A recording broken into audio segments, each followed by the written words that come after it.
Hi everyone, Melody here, mama of 4 in our blended family of 6. Welcome to Homeschool Happy Hour. Today's video is an update on our life this spring as we figure out all the crazy things going on. If you're new to the channel, please take a second to hit that like button, subscribe to our channel so you can follow along all things homeschool. We talk curriculum, homeschool life, homeschool philosophy, all that kind of fun stuff. And I love chatting with new people. So make sure you drop a comment in that box below and let me know, how long have you been homeschooling? What do you love most about it? What are your challenges? What do you want to see?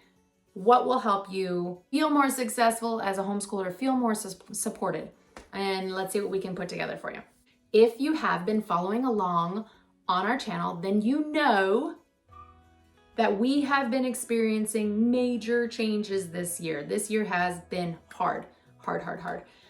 But it's getting better, I think. Nothing's actually gotten better yet, but it looks like it's going to get better. So yay for that. Brief background if you are new to the channel. In December, my husband was laid off. No, he did not get fired. No, he didn't do anything wrong. His company laid off a whole group of workers and sent them off to work for another company. So we lost a huge portion of our income because there was a huge pay cut involved with that. My husband lost his retirement and we have had to sell our house. You can tell by my background, if you've been watching my videos, I'm still in the same place, but our house has sold. Knock on wood. It's now under contract. So we are supposed to be out of our house on May 4th. I mean, that's good that our house is under contract, so we don't have to worry about it not selling. We were able to sell it as is because we have some projects that were unfinished. So that's good, assuming that all goes through. I'm kind of like, don't count your chickens till they hatch kind of person. So I'm hopeful, but I'm not holding my breath until everything's actually done. But we do have a place to move into. We have not been able to afford buying our own place, which really stinks, but we will be moving in with a family member who has the space for us, so I'm super grateful for that. I personally would like to just move closer to my family, which is more in the Midwest, but with being a blended family, that is very complicated. And so we are, for the sake of the kids, trying to stay here as long as possible. We'll see. The housing prices here are insane. Insane. And the politics are insane. Don't move here if you have a choice. Maybe not so much. Anyway, we have been able to make our way through this season. We were going to be in a huge financial crunch, which we were worried about, but I was offered a long-term sub position at our local school. So I'm actually teaching kindergarten full-time for the remainder of this school year, which has been an experience. I mean, it's been fun. Your first question after I say that might be, well, then how are you homeschooling your kids? Carefully. The answer to that is very carefully. You can homeschool and work full-time. I'm not gonna lie to you and tell you it's easy, but you can do it. I'm not gonna put my kids in public school because this is a short-term situation.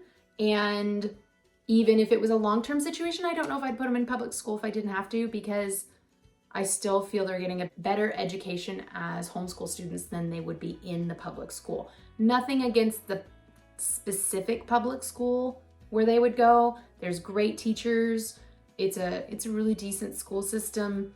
I enjoy working there. I know that working full-time in the kindergarten classroom has given me some perspective on why public school people are dogging on parents all the time, because I'm really sad to report that the level of involvement by parents, even at the kindergarten level, is shockingly low.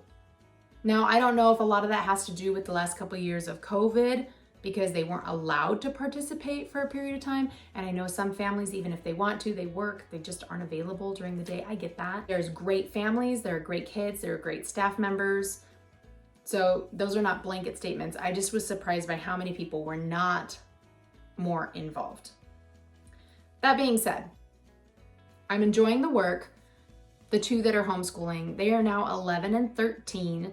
So they are more than capable of following the homeschool plan that I have for them. They can do their work independently. And then the things we do together, we just work on it in the evening. They also have sports still. Because I'm working, we were able to do sports this spring. And we've got our 2 exchange students have moved out of the house. So, I mean, while we will miss them, and I'm sad that that's how this year turned out, I think it's just turned out to be for the best because we have so many things going on right now, and having 2 less people to shuffle has been a bit of a relief. But we've got our 15-year-old is doing track. Our 13-year-old is doing softball, and she'll be doing track soon. And then my 11-year-old is doing swim team. So they still have all their extracurricular activities, and I'm working all day. Some days the 2 of them come to the school with me, which has been really nice. My 11-year-old in particular really enjoys the younger kids, and she gets an opportunity to help them learn and grow and read with them. And I really feel like that's a benefit for her and for them. My 13-year-old is kind of in the no thank you stage with the little kids, but I still think it's good for her to see how that system works and have that little bit of observation of what public school looks like, even if it's with the younger grades. My husband has been traveling a lot, so it's kind of been go, go, go, go. That being said, I am trying so hard to get videos out to you guys every week. I had a goal of getting in like a whole bunch of science curriculum and a whole bunch of math curriculum and kind of giving you like a comparison of all those different choices. But I have not had time to do that. I have not had time to do as much self-care as what I feel like I need. And by self-care, I just mean like 10 to 20 minutes of exercise a day, that kind of stuff, which is important to me for my physical and mental health. I haven't been doing that, so I really need to get back on track with that. These first few weeks of subbing, of teaching, I don't even know, are you called a sub anymore when you're there for the remainder of the school year? We've got parent-teacher conferences coming up soon, so like I'm doing their progress reports, their assessments, getting to know the kids, figuring out where everything's at in the classroom, all that, all at the same time. So my brain's kind of like, we've been eating a lot of pizza lately. I have definitely been taking some shortcuts, but we are making it work. We are making it happen. We are still homeschooling. I'm very happy to say, and I'm still getting some videos out to you guys. I'm very happy to be doing. There might be a lull coming up because I haven't had the chance to bring in new curriculum so that I can bring you new curriculum, but I do still have that goal for those comparison videos. As soon as I am not working full-time, I'm gonna dedicate some more time to getting that material ready for you. Let's see, other in our life. Court stuff has settled down. The other parent to my husband's biological child has decided she doesn't have the energy for that anymore. So that court stuff with her has kind of faded away. I'm sure it'll be here again because that's what we do. It's like nothing, nothing, nothing, and up, and then nothing. And so, but it's nice to be in one of those lulls where we don't have to deal with that situation. I mean, it's unfortunate for the kiddo, but nice for us. I mean, either way, she's kind of a... One of our dogs is now epileptic, and we've been having to consider putting her down, which is very sad. But I don't know. I think I'm gonna just finish up my videos for the day, and I'm gonna go downstairs and fold the giant mountain of laundry that is waiting for me, and I am going to try to do a whole lot of nothing because tomorrow is Sunday and tomorrow is my prep day, and that means a whole day of getting meals ready for everyone and everything for the week and making sure the house is clean and all that kind of stuff. That is my life right now. That is our update. If you stuck with me to this point, thanks for sticking with me. Drop a comment in the box below and let me know, what has your biggest challenge been this homeschool year? What is going well for you this homeschool year? What do you think? Normally this time of year, I would be planning for next year. I have not done a lot of that yet.